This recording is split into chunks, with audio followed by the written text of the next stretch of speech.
রাসূলুল্লাহ সাল্লাল্লাহু আলাইহি সাল্লাম বলেছেন, ইউজিবুহু তায়াম্মুনু ফি তানাউলিহি ওয়া তারাজ্জুলিহি ওয়া তুহুরিহি। আল্লাহ নবী সাল্লাল্লাহু আলাইহি সাল্লাম যে কোনো কাজ ডান দিক থেকে করা পছন্দ করতেন। ইবাদতের ফজিলত একটু লক্ষ্য করেন।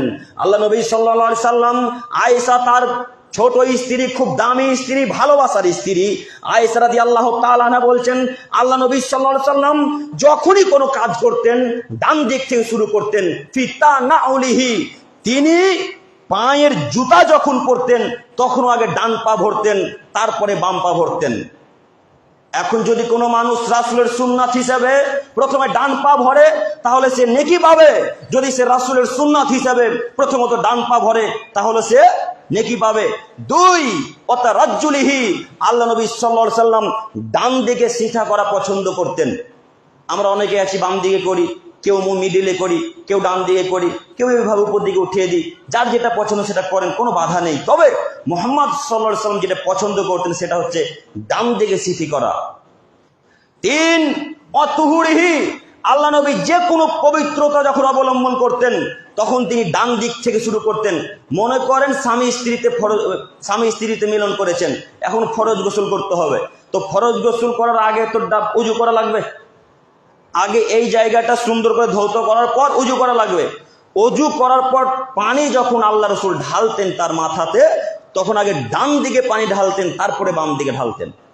ওই যে আয়েশা রাদিয়াল্লাহু তাআলা আনহা বলছেন, আল্লাহ নবী সাল্লাল্লাহু আলাইহি সাল্লাম যে কোনো পবিত্রতা অবলম্বন করতেন ডান দিক থেকে শুরু করতেন।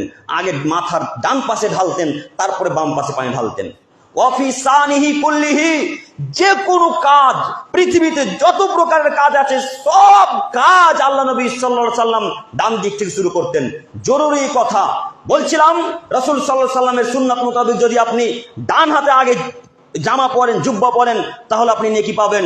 যদি রাসূল সাল্লাল্লাহু আলাইহি ওয়াসাল্লাম সুন্নাত মানেন, ডান হাতে যদি আগে জামা প্যান্ট শার্ট পরেন ডান পায়ে, তাহলে আপনি নেকি পাবেন।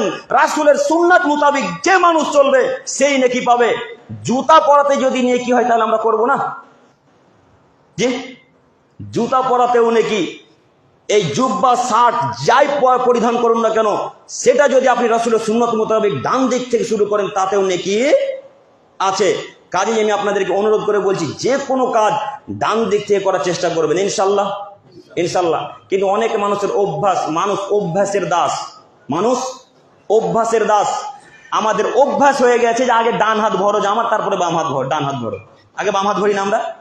মানুষ অভ্যাসের দাস। আজকে থেকে পরিবর্তন করার চেষ্টা করেন, দেখবেন ইনশাল্লাহ ডান হাতই শুরু হয়ে যাবে। সম্মানিত দিনী ভাই বোন, যে কোনো কাজ করবেন ডান দিক থেকে শুরু করবেন। মসজিদে প্রবেশ করছেন, আগে ডান পা প্রবেশ করতে হবে, জরুরি কথা। মসজিদের কথা যখন এলো, একটা হাদিস